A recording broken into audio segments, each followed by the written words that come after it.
श्री स्वामी समर्थ। तुम्हा सर्वांचं माझ्या चॅनलमध्ये मनापासून स्वागत आहे। आता बऱ्याच जे सेवेकरी आहे, म्हणजे जे सेवेकरी नाहीये, सेवेकरी तर सेवा करतात आहे, पण जे सेवेकरी नाहीये त्यांना बऱ्याच जणांना प्रश्न पडलाय की यांना स्वामी सेवेत जाऊन काय भेटले, म्हणजे स्वामींनी तुम्हाला काय दिलं की स्वामींच्या सेवेत तुम्ही एवढे लागला, एवढे स्वामी स्वामी करतायत। तर आज मला त्यांना सांगायचं आहे की स्वामी स्वामी या नावातच एवढं जे काही एकदा जरी नाव घेतलं ना तर खूप काही अशा अडचणी सहज अशा पार होऊन जातात।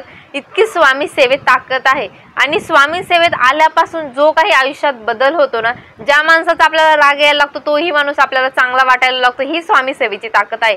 ज्या माणसाची आपली दुश्मनी असते तोही माणूस त्या माणसाची आपली दुश्मनी नाही, अरे हा आपलाच आहे असं वाटायला लागतं, तो स्वामी सेवेकरी खरा असतो। आणि स्वामी सेवेत येऊन जेव्हा सेवा करतो, आपला योगक्षेम स्वामी चालवतात, जो काही आपल्या संसाराचा गाडा आहे तो स्वामी त्यांच्या अंगावर घेतात आणि तो पेलतात। म्हणजे कुठल्याही सेवेकऱ्याला काही त्रास असो ते सगळ्यात पहिले स्वामी येऊन उभा असतात, एवढी स्वामींमध्ये ताकद आहे। आणि बऱ्याच लोकांचं जे सेवा करत नाही, काय स्वामी स्वामी करायचं आणि स्वामी सेवेत येऊन तुम्हाला भेटलं तरी काय, आम्हाला जे भेटलंय ना ते शब्दात पण सांगता येत नाही, एवढं स्वामींनी दिलेलं आहे असं प्रत्येक सेवेकऱ्याचं उत्तर असतं। आणि म्हणजे केंद्रातून आपल्याला वेगवेगळ्या सेवा भेटतात बघा, आपल्याला जे काही समस्या असतात त्यावरती आपल्याला उपाय हा असतोच। आणि आपण जर एकदा तरी, मी तुम्हाला सगळ्या सेवेकऱ्यांना सांगेन की एकदा तरी तुम्ही गुरुमाऊलींना जाऊन भेटा। तुम्ही गुरुमाऊलींना जाऊन भेटलात ना आणि त्यांच्याकडून जे सेवेकरी दादा असतात त्यांच्याकडून सेवा आणा, बघा तुमचं आयुष्य एका झटक्यात बदलून जाईल। माझी खूप इच्छा आहे की मी गुरुमाऊलींना जाऊन भेटावी। मी एकदाच गुरुपीठला त्र्यंबकेश्वरला गुरुमाऊलींना भेटलेली आहे, मी तिथून सेवाही आणली होती, ती सेवा मी केली आणि त्या सेवेचं मला फळही भेटलं। आणि आता त्यानंतर मला सेवा घ्यायची होती, ती मी दिंडोरीपर्यंत ग्रुप आहे त्याहून मी सेवा घेतलेली होती, मी तुमच्यासोबत शेअरही केली होती। स्वामींचा म्हणजे आपले जे महादेव आहे त्यांचा अभिषेक होता त्या सेवेमध्ये, म्हणजे भरपूर मोठी सेवा होती ती, तर ती दिवसभरामध्ये आपल्याला केव्हाही करायला चालायची। एकदा तुम्ही दिंडोरी येऊन सेवा आणा आणि तुमचं आयुष्य कसं बदलतं ना हे स्वामी, म्हणजे मी स्वामी सेवेत आलो याचं तुम्ही भाग्य समजाल। आणि बरेचसे सेवेकरी आहे की ते स्वामी सेवेत आले आणि त्यांचं जे आयुष्य आहे ते बदलून गेलं, ते स्वतःला भाग्यवान समजतात। तशी मी स्वतःला खूप भाग्यवान समजते।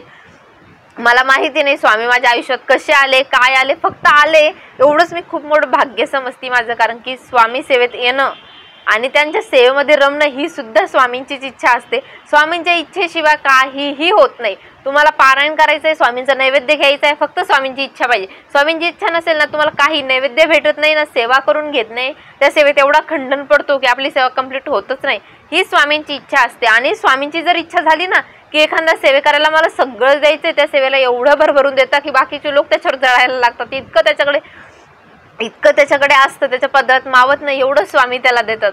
अहो स्वामी काय आहे ना, स्वामी सेवेत जो येतो त्यालाच त्या स्वामींचा चमत्कार समजतो। असा कोणालाही चमत्कार लांबून स्वामींना नाव ठेवण्यात स्वामींचा चमत्कार समजणार नाही। मला एक कमेंट आली होती की मी जे काही बोलले, तुम्हाला मी एक व्हिडिओ केला होता, तुम्हाला दुसरे देव दिसत नाही, स्वामीच का दिसतात, तर त्यांचीच मला कमेंट होती की मी तुम्हाला नाही बोलले, मी स्वामींना बोलले। अहो आम्ही सेवेकरी आहे, आम्ही स्वामींविषयी काही ऐकून घ्यायला तयार नाही। तुम्ही आम्हाला जेवढ्या शिवाय द्यायच्या तेवढ्या द्या, आम्ही काहीही म्हणणार नाही तुम्हाला, फक्त स्वामींविषयी काही बोलायचं नाही। स्वामींविषयी बोललं तर प्रत्येक सेवेकऱ्याची तळपायाची आग मस्तकाला जात असते। हा एक सेवेकरी आहे, कारण की सेवेकऱ्याविषयी कोणी काही बोललं ना तर स्वामी ते खपवून घेणार नाही, आणि स्वामींविषयी काही बोललं तर आम्ही सेवेकरी खपवून घेणार नाही। एवढे आमचे स्वामी सेवेत ताकद आहे, आमच्या स्वामींमध्ये ताकद आहे, हेच आम्हाला आज सांगायचं होतं। मी एक व्हिडिओ बघितला मागे की जळगावचं केंद्र आहे आय थिंक तर ते केंद्र पाडलं तिथं लोकांनी, कारण की आवाजाचा त्यांना प्रॉब्लेम होत होता म्हणून।